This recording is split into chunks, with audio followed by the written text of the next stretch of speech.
Alright guys, welcome back, and in this video I am going to show you how to perform WPS pin recovery using a tool called Reaver.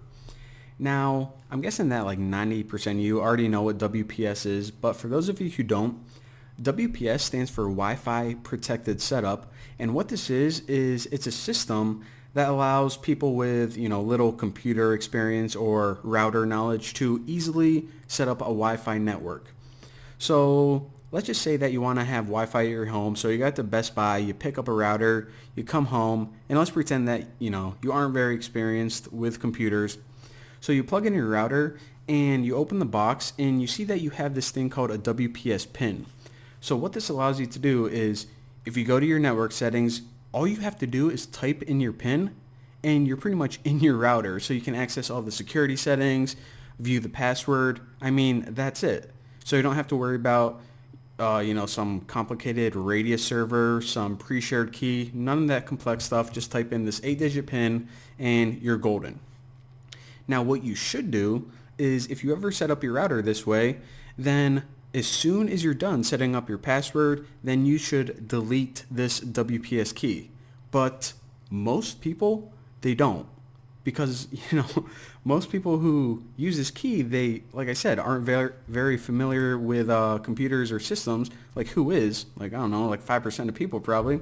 So I'm going to show you guys just how prevalent it is and how to, see the networks in your area that have this available.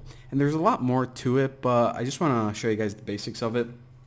And by the way, let me just type 8 random numbers right there. If you guys are looking at this and you're like, okay, 8 numbers, I think I'm going to stick with password recovery attacks because that's still, a lot of numbers to be brute forcing. Well, lucky for the people who made this system, this number is actually split into 2 parts. So it's actually 4 digits and 4 digits. So, I mean, it cuts the brute force time in like less than half, like a fraction of the time. But again, this is just bonus information. Let's get to the fun part. So the first thing we need to do is we need to find a network that has this WPS still enabled. So make sure that your card's in monitor mode, and if you go to arrow dump ng, then right before you put your monitoring interface, then throw in the option --WPS. So this is just a flag to show additional WPS information about the Wi-Fi networks around you. So hit enter. And you see that we now got this nice new column, WPS. Now you're going to want to look for networks that have 1.0, and that means that this has WPS enabled still. So look at all of them, like half of them already. I don't have it on mine, obviously. You shouldn't have it on yours. If you do, then you want to disable it ASAP. But I mean, half, maybe more. So I'm just going to stop that right now. And now that we found our targets, what we can do is we can start running this tool called Reaver. So Reaver is basically a tool that is going to go through each pin one by one and brute force it. And like I said, you can have 0 to 9 or 0000 to 9999. So 10,000 options, and usually a brute force of this only takes, I don't know, a couple hours. So in order to use Reaver, let me just target mine right now.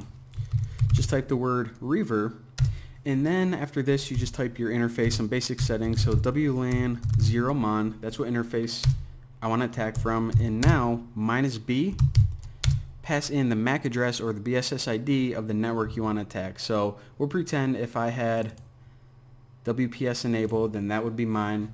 And you also want to specify the channel so it isn't looking at every other channel. So right now my network is broadcasting on channel 1. There's no use looking at any other channel. You're just going to waste time. Now 3 flags I want to show you guys that I'm going to recommend that you use all the time are -F, -A, and -W. So these are just optional parameters. -F means fixed. In other words, it's going to disable channel hopping. -A, this just means auto detect the best options. And these are kind of advanced for whatever your target access point is. All those advanced options. In -W is what you're going to do is you're going to mimic a Windows 7 registrar. And if you write -V, then this is verbose. In other words, it gives you some details or display text on the screen as this tool is running. VV means very verbose. In other words, it's going to give you just some more information. And what I always do is I run this first. So I run -K1. So this is the kind of quick attack. It's called a Pixie attack. Now if Pixie, whenever you do this, pretty much Pixie WPS, if you're familiar with that tool, the mode is enabled. So it's going to run through all the common pins, and if it doesn't hit, then you can run this tool again like this without it. But I always like to run Pixie first just so I can see, it just helps speed it up. So let me just run through these real quick. I'm not actually gonna get their pin, but basically what it's gonna do is it's gonna try the common ones first, and then it's gonna just start brute forcing. So sometimes you're gonna see retrying last pin if you don't have that good of a connection, and sometimes you're gonna see timeout.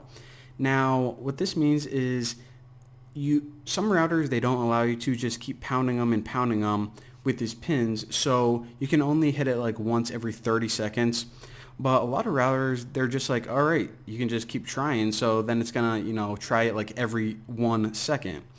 But anyways, it's going to go through and it's going to go pin by pin by pin until it eventually gets the one that works. Now I'm going to stop this because I really don't want to crack their pin.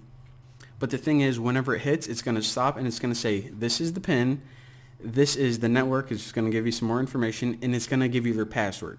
So even if they have an incredibly complicated password like this that is essentially impossible to crack with a dictionary attack, then this WPS pin recovery is going to get it. And I'm not just saying that, oh, we hope it gets it, like, oh, this may work like a dictionary attack. No, it's going to get it every single time, no matter how complicated their password is. So there you go. If you want to test this on your own network, again, don't do this on anyone else's network that doesn't belong to you. Like I said, it's illegal. That's the basics of using Reaver for WPS pin recovery if you want to recover your own WPS pin. Thank you guys for watching. I'll see you next time.